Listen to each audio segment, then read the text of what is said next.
Acho que principalmente ativos ligados ao índice, né? Então são ativos, se não muito próximo do preço teto, acima do preço teto. Então esse já é um sinal de alerta. Guarde o seu aporte na renda fixa, numa renda fixa líquida. Não fiz o meu aporte, claro, vocês vão ficar sabendo.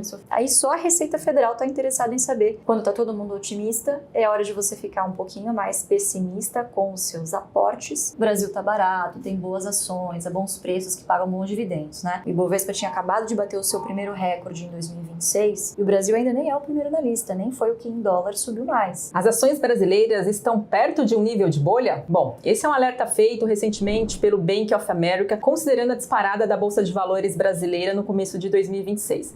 Mas será que os ativos brasileiros caminham para esse cenário? Bom, para a gente entender esse momento, estou aqui com Luiz Barsi para a gente entender as suas expectativas, a sua opinião desse cenário. Bem-vinda, Lu. Obrigada, Fabi.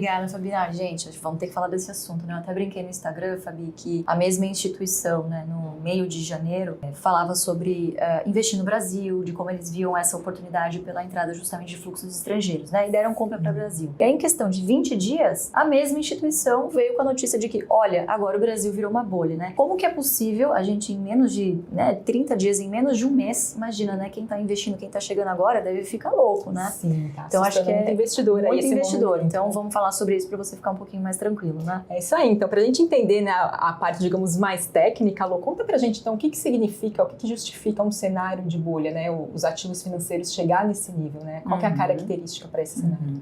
Acho que a característica principal de uma bolha, Fabi, é quando você identifica um preço a mercado irreal em relação ao seu valor real ou ao seu valor intrínseco, né? Então é geralmente quando um ativo ou um pool de ativos, né? Não necessariamente pode ser em um só, pode ser em uma característica de ativos, né? Como um todo. É quando esses ativos eles sobem rápido demais em um curto espaço de tempo, muito acima do que eles realmente valem. Isso está muito atrelado a expectativas muito lá em cima, sabe? Quando você compra uma tese e acha que isso vai bombar, isso logo em seguida geralmente é acompanhado também de um efeito manada. Então primeiro você tem aquelas pessoas que em tese viram aquilo primeiro e acham que aquilo tem muito potencial e isso acaba subindo. E depois você tem o efeito que vem depois, que é o efeito manada, que é aquele fear of missing out, é o FOMO, né? Que é das pessoas que chegam por último na festa, mas ficam com aquela ansiedade de querer também aqueles lucros, né? Aquela rentabilidade para si. Então, em geral, é isso que caracteriza uma bolha, né? E aí uma bolha estoura, principalmente quando essas expectativas irreais caem por terra, né? Quando todo mundo começa a perceber de que, opa, não era bem assim. E considerando que a gente está vivendo, né, nesse início de 2026 bastante movimentado para a Bolsa de Valores brasileira, você concorda com o BOF? A gente está caminhando para esse cenário ou é um outro totalmente diferente? Olha, eu acho que a palavra bolha, ela é muito forte, né? Até porque a gente aqui no AGF, vocês sabem, o AGF existe desde 2018 a 2019 e desde essa época a gente fala, olha pessoal, o Brasil tá barato, tem boas ações, a bons preços que pagam bons dividendos, né? E aí é um pouco estranho quando finalmente parece que o investidor, né, vai ter um alívio e vai ver o seu patrimônio aumentar. Sim, de repente, em questão de 6 meses, eu tô numa bolha, né? Passei 10 anos comprando e aí agora em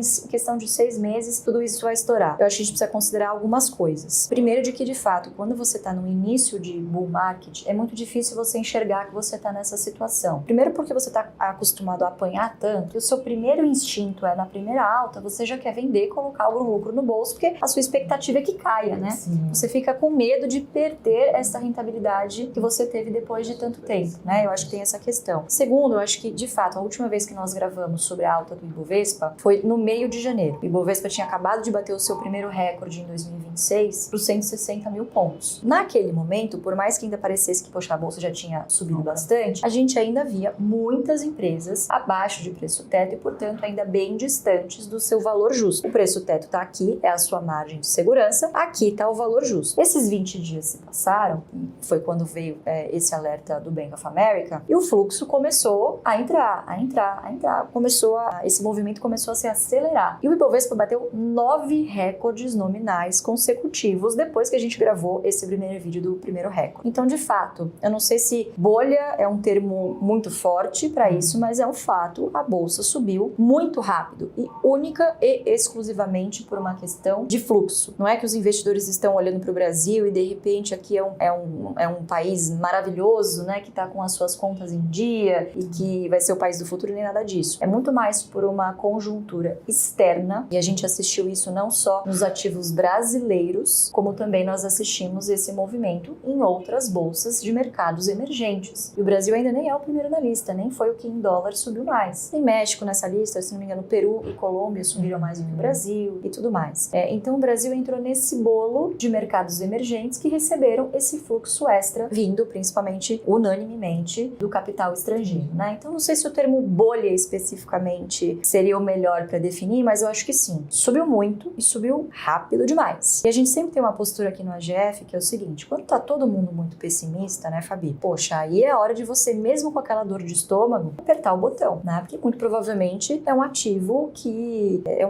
tá barato, pelo sentimento geral. E olhando sempre o preço teto, obviamente, a qualidade das empresas. Nós chegamos num ponto, inclusive uma estatística que eu vi do Rafi, que é o analista responsável de renda variável da XP, mostrando justamente que no nível em que estamos do Ibovespa hoje, 80% das empresas brasileiras hoje estão negociando acima da sua média, né, da sua média histórica. Está começando a ficar perigoso se você estava otimista demais. Opa, quando tá todo mundo otimista, lembra? Você vai ficar um pouquinho mais com o pé atrás. Não sei se o termo bolha seja muito forte, mas provavelmente o que o Bank of America quis dizer, né, e eu fui ler o relatório e tudo mais, é muito por conta de uma métrica que eles desenvolveram, até trouxe aqui uma colinha para eu não errar o nome e falar errado para vocês, que é risco de bolha, Bubble Risk Indicator, então BRI, tá? O que esse indicador leva em consideração? Então vou ler aqui para vocês. É o indicador de risco de bolha, medida baseada em preços, desenvolvida para detectar dinâmicas de ativos semelhantes à bolha. Olha como é importante a gente não ler só a manchete. Sim. É importante a gente ler a matéria toda. Então, essa métrica, ela consolida retornos, volatilidade e a fragilidade de um ativo em uma única leitura, numa escala de risco de bolha, de 0 a 1. Nessa categoria, a Bolsa Brasileira foi enquadrada ali em 0,7 ou 0,8, ou seja, quando chegar em 1, é bolha eminente. E é um pacotão, né, Lu, que é considerado. E é um pacotão, exatamente. Muitas coisas são consideradas nessa análise, tá, pessoal? Quais são os outros ativos que também entraram nesse alerta? Eu acho que é por isso que os investidores,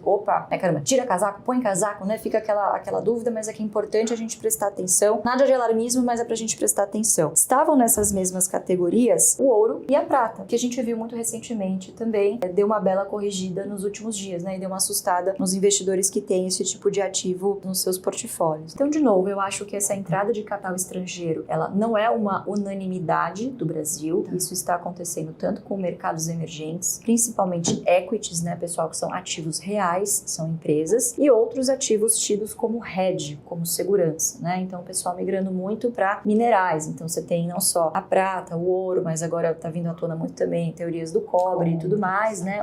Outros minerais que tendem a seguir essa tendência, né? Não é uma seara que nós aqui, que seja a nossa especialidade ou que nós investimos e tudo mais, mas é sempre bom acompanhar o que está acontecendo no cenário. Então, todos esses ativos reais, vamos dizer assim, estão entrando na moda, muito por conta dessa nova política, vamos dizer assim, que incentiva a desvalorização do dólar, que de certa forma beneficia em parte os Estados Unidos nas suas exportações. Então, foi assim que nos últimos 20 anos, né, a China foi a grande indústria do mundo. Quando você desvaloriza a sua moeda em relação às outras moedas, né, o que acontece? O seu produto, ele passa a ficar mais barato, ele passa a ficar mais competitivo. Então, quando você vai pesar isso na balança, poxa, vai ficar mais barato, em tese, você comprar produtos dos Estados Unidos, né? Então, sob essa perspectiva, é muito bom. Isso não significa que o dólar vá deixar de ser a moeda dominante do mundo. A gente está falando de duas coisas diferentes aqui. Mas então, tem-se essa conjuntura de que, poxa, se o dólar está desvalorizando, ou seja, se o fluxo está saindo do dólar, ele precisa parar em algum lugar, você concorda? E aí a preferência dos investidores buscando justamente segurança é ter reservas em minerais, em metais e também ativos reais. E convenhamos, a gente já vem avisando isso há muito tempo, o Brasil e os emergentes como um todo estavam muito baratos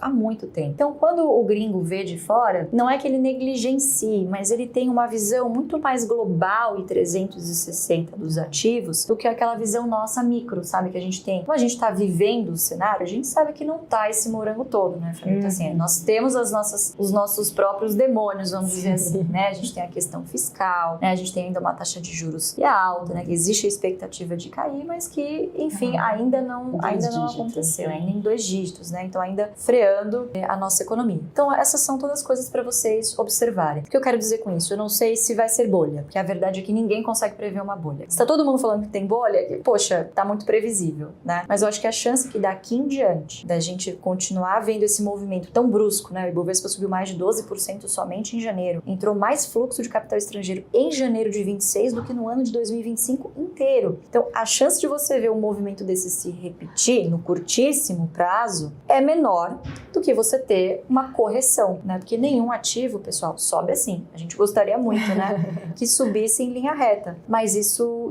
não acontece, né? Então, sim, é muito provável que nós estejamos diante, não sabemos qual será o motivo especificamente, de uma correção muito em breve. E isso é até saudável para que depois os mercados consigam se ajustar e voltar para sua trajetória de longo prazo, né? E Lu, falando desse fluxo bastante expressivo, né, que você citou aqui, que já bateu o total do ano de 2025, você trouxe o cenário que o gringo está olhando, mas falando em ativos, o que interessa aqui na Bolsa de Valores brasileira para o gringo? O que está de olho, brilha os olhos dele? Acho que principalmente ativos ligados ao índice, né? Então são ativos que tenham peso no índice, que tenham representatividade e que tenham, obviamente, liquidez para isso.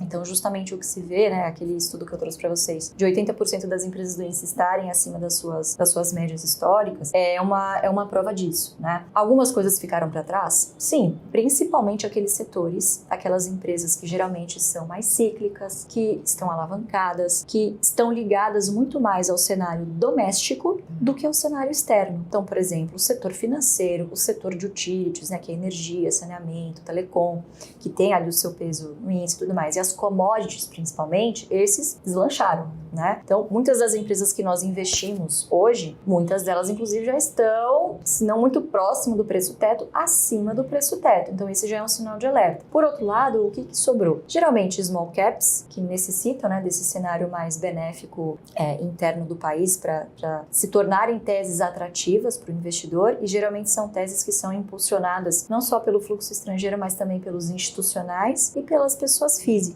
Curiosamente, Fabi, essas duas categorias de investidores estão vendendo. Se o gringo está comprando, ele está comprando de alguém, você concorda? Sim. Então a gente tem ainda os institucionais e as pessoas físicas neste balanço como os vendedores para os investidores estrangeiros, né? Então é muito por esse motivo pelo qual essas small caps podem ter andado, claro, mas não no nível que as demais ações do índice, que são as mais líquidas, com mais representatividade, de novo, commodity, financeiro e utilities, né? O best mais oportunidades ligadas a commodities, tá, pessoal? Então, o que sobrou pra gente? Setores, pessoal, que não tô dizendo que são ruins, mas que não se encaixam na nossa estratégia. Então, você tem setores ligados a bens e serviços, bens de consumo e serviços não essenciais, setores cíclicos, né? Então, você tem saúde, educação, varejo, que são setores, algumas coisas de construção civil, né? Que são indutores de PIB e tudo mais. São setores que a gente prefere ficar de fora. Então, nesse momento, acho que o mais razoável a se fazer é hibernar o seu jacaré. Você já fez o seu aportezinho de janeiro? Legal. Tá pensando em continuar os seus aportes agora? Vamos acompanhar a temporada de balanço agora. Pode ser que venha alguma turbulência por aí que a gente consiga aproveitar para fazer um aporte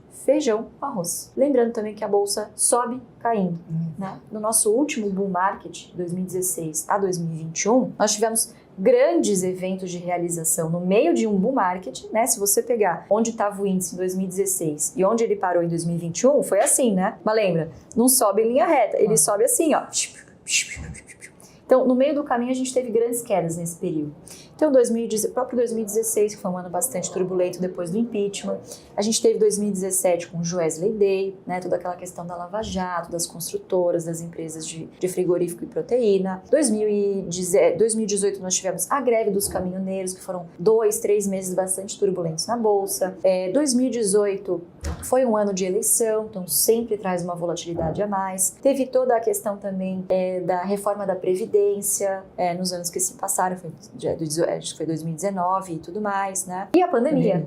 Não podemos deixar de falar da pandemia, que foi uma das grandes oportunidades da década, né? Aconteceu durante um período de bull market de 2016 a 2021. Então, olha só que interessante. Nada está perdido. Não é para ficar com essa coisa de eu preciso aportar, fica ansioso. calma. Se você ficar 1, 2, 3 meses sem aportar, se for o caso, você não vai passar mal, não é isso que vai atrapalhar a sua estratégia. Quando cair, se cair, e um dia isso vai acontecer, você vai ter o caixa disponível para você abocanhar as boas oportunidades, que é isso que o jacaré, né, faz. Ele tá assim, ó, só de boca aberta. Isso, né? Pode ser que venha daí, inclusive, né, esses dias a gente já teve o balanço do Santander e do Itaú, enquanto a gente tá gravando esse vídeo, e já teve um contágiozinho ali pros bancos, né? Então acho que esse é o momento de esperar. Pode ser que dê para fazer um aporte de feijão com arroz esse mês, né, se a gente tiver uma correção da bolsa, mas eu acho que o mais razoável a se fazer nesse momento, pessoal, é aguardar um pouquinho, né, para ver se essa correção vai vir, porque lembre-se, o preço teto ele existe justamente para te ajudar nesses momentos. É que a gente tá acostumado ao preço teto, tá assim, tão distante, a gente ia comprar, olha o preço teto, esse preço teto tá longe. Quando encosta, você toma um susto, né? E agora? O que eu faço? Eu compro acima do preço teto? Não, né? Você fica paradinho, guarda o seu aporte na renda fixa, numa renda fixa líquida, segura, de uma instituição confiável, e você aguarda para fazer o seu aporte. Lu, tô no começo, enfim, puxa, se eu não fizer o meu aporte, eu vou gastar esse dinheiro. Então, faz o seguinte, se você investe em 1.000, guarda 500 e investe esses 500, então. Tem ainda algumas poucas coisas, não é mais aquela grande barganha, mas tem ainda algumas coisas pontuais de empresas do Best que estão abaixo do preço teto, que não vai ser o melhor preço do mundo, mas ainda estão na sua margem de segurança. E aí você faz esse aporte. Mas via de regra, por enquanto, ainda em fevereiro, não fiz o meu aporte, claro, vocês vão ficar sabendo se eu fizer também lá no app do AGF. Aí só pra gente concluir, Fabi, é uma consideração importante, né? Muitas das dúvidas também, nesse momento, passou do preço teto, eu entendi que eu não preciso comprar, não devo comprar. Mas e aí, eu vendo ou não? Que aí são outros 500, né? Porque se você tem aquele receio e sabe que é muito provável que a bolsa vá corrigir, você fica com esse instinto de, poxa, será que não é hora de eu vender um pouquinho, colocar um pouquinho desse lucro no bolso, né? Então acho que fica essa incógnita. E é sempre bom frisar, pessoal, que a nossa estratégia aqui, ela é para acumuladores de ações. Então é para você que se sente sócio das empresas que você está investindo. Entretanto, obviamente, ninguém quer deixar dinheiro voando na mesa, né? Então, quais são as nossas recomendações para você que está aflito com essa situação? Acho que existem algumas situações em que, sim, você pode aproveitar e fazer uma venda nesse momento. O primeiro cenário que eu vejo é se, por exemplo, no passado, em muitos casos no AGF, né, a pessoa já estava em bolsa, mas não sabia muito bem o que estava fazendo, não necessariamente comprou empresas ruins, comprou empresas boas, mas que não pagam dividendos ou que são de setores que não tem a ver com o Best, com a nossa estratégia. Então, vender esses ativos, né? Acho que é uma oportunidade de você colocar um lucrinho no bolso, né? Ficar feliz e fazer um caixa para você, aos poucos, né? Essa é uma oportunidade para quem sempre nos pergunta, poxa, eu tinha uma estratégia, eu vendo tudo e já começo a seguir o AGF? Então, poxa, esse é um bom momento para você que tá nessa encruzilhada, vamos dizer assim. Então, vender ativos que não fazem mais parte da sua estratégia, coloque esse lucro no bolso, guarda esse caixa para aí sim você ir aplicando a nossa estratégia. Segundo momento que eu vejo é para você que está precisando do recurso que está em bolsa. Então, poxa, Lu, eu investi em bolsa, eu estou muito bem e tal, só que acabou surgindo uma coisa, eu preciso pagar essa conta, ou caramba, eu vou ter que fazer esse investimento e é primordial para mim, né? Tem muita gente que fica, eu respondi esses dias uma moça, Lu, assim, meu noivo me pediu em casamento e nossa, casar tá muito caro, eu tô tão triste, mas poxa, eu acho que para eu não fazer uma dívida, eu acho que eu vou vender uma parte das minhas ações e eu vou pagar. Eu falei, venda as suas ações, paga o seu casamento, seja feliz, a sua carteira é para te servir, depois você volta, hein? Né? Então esse é um dos exemplos, você vai precisar do recurso a curto prazo. E o terceiro é isso que eu disse, né? Sempre vai ter aquele tipo de investidor que, cara, lucro bom é lucro no bolso, né? Não estamos aqui para julgar, né? Não é isso que faremos, né? Mas se esse é seu caso, pega lá 5, 10% de uma posição, ou que seja a sua maior posição, ou que, por exemplo, você esteja desconfortável com o tamanho desta posição na sua carteira, aí talvez valha a pena você se debruçar e ver se vale a pena fazer uma venda parcial, tá, pessoal? Eu não acho que é o momento de ficar fazendo troca, vendo agora para depois, né? A gente tem essa ideia, né? Eu vou vender vale a R$90 e eu vou recomprar 45, 50 de novo, né? Isso pode não acontecer, né? Então, muito cuidado, o seu motivo para vender, né, ele precisa ser tão bem analisado quanto os motivos que te fizeram comprar. Então, geralmente, a gente, quando vai comprar, analisa a empresa, olha os múltiplos, né, faz toda uma análise e toma a decisão, muito bem fundamentada. Mas na hora de vender, a gente muitas vezes deixa aquele frio na barriga, aquela vontade de colocar o dinheiro no bolso logo, tomar conta, né, o impulso. Então, não haja pelo impulso, haja sempre olhando os seus dados, né, extirpando um pouco o preço médio, porque o preço médio, ele significa o quanto você pagou nessa empresa lá atrás, é o seu preço histórico. Quer dizer que você comprou bem, né? E se você está no AGF, muito provavelmente você virou um especialista em comprar barato, né, Fabi? A gente está falando há tanto tempo, se você seguiu o AGF, você está com bons ganhos aí na sua carteira. Ignora um pouco o preço médio, porque ele não tem nada a ver com o futuro da empresa, né? Ele tem a ver com os preços que você pagou. Aí só a Receita Federal está interessada em saber quanto você pagou. Extirpa um pouco isso, porque a gente não tem como afirmar ainda se esse fluxo, né, se depois de passado essa realização, se vier, né, se esse fluxo, se será esse um movimento de longo prazo. Eu acredito que sim, né, que a gente esteja no início de um bull market mais duradouro, assim, esperamos, né, se não fizermos grandes cagadas, né. Mas eu acho que em linhas gerais é isso, Fabi. Quando tá todo mundo otimista, é hora de você ficar um pouquinho mais pessimista com os seus aportes. E vai lembrar, né, Lu, que todo esse movimento que a gente viu é só o começo de 2026, né? A gente passou aí um mês e pouquinho, então tem muita coisa para rolar ao longo desse ano. Tem vários eventos aí, como eleições, por exemplo, né? Então tudo pode acontecer, o investidor tem que estar preparado para esse cenário. Tá tudo em aberto ainda. Tá tudo em aberto ainda, né, Fabi? A gente não sabe quem são de fato os candidatos ainda. E muito provavelmente esses movimentos mais eleitoreiros, mais políticos, eles farão mais preço do segundo trimestre em diante, né? Conforme essas variáveis vão ficando mais claras, né? O que deve trazer, esperamos, volatilidade, e a volatilidade é amiga do investidor de longo prazo que sabe enxergar, além do risco, e enxergar nisso uma oportunidade. E o cenário externo também, né? Que a gente vem acompanhando aí as tensões geopolíticas, né? Cada vez mais intensas entre outras regiões, né? Enfim, que vem refletindo também para esse fluxo, né? Do capital estrangeiro. Sabe o que é engraçado? Todo início de ano, Fabi, a gente fala assim, meu Deus, né? O mundo tá ficando cada vez... Nossa, que complexo, esse ano vai ser difícil. Eu tô no mercado financeiro desde 2008 e eu tô no mercado de governança corporativa, né? Ou seja, como conselheira e tudo mais dentro das empresas desde 2016. E desde 2016, eu não me lembro de um ano sequer em que a gente teve que ir no conselho fiscal, avaliar um orçamento e que o executivo virou para nós e falou, esse ano tá super fácil de calcular, viu, gente? Tá? A gente já sabe o que vai acontecer com o Brasil ano que vem, tá previsível, então quer dizer, pessoal, sempre foi assim, sempre foi complexo. Né? Tende a piorar cada vez mais, né? O mundo não tá ficando mais simples, é o que tudo indica. Só que como a gente tá vivendo isso no presente, a gente tende a superestimar as dificuldades que a gente tá passando no momento e subestimar as que já passaram, porque claro, já passou, você consegue olhar o que aconteceu e fazer um balanço de tudo, né? Poxa, devia ter feito isso, tudo bem, tomei essa decisão, não foi a melhor, mas foi a melhor que eu tomei naquele momento com as informações que eu tinha disponíveis.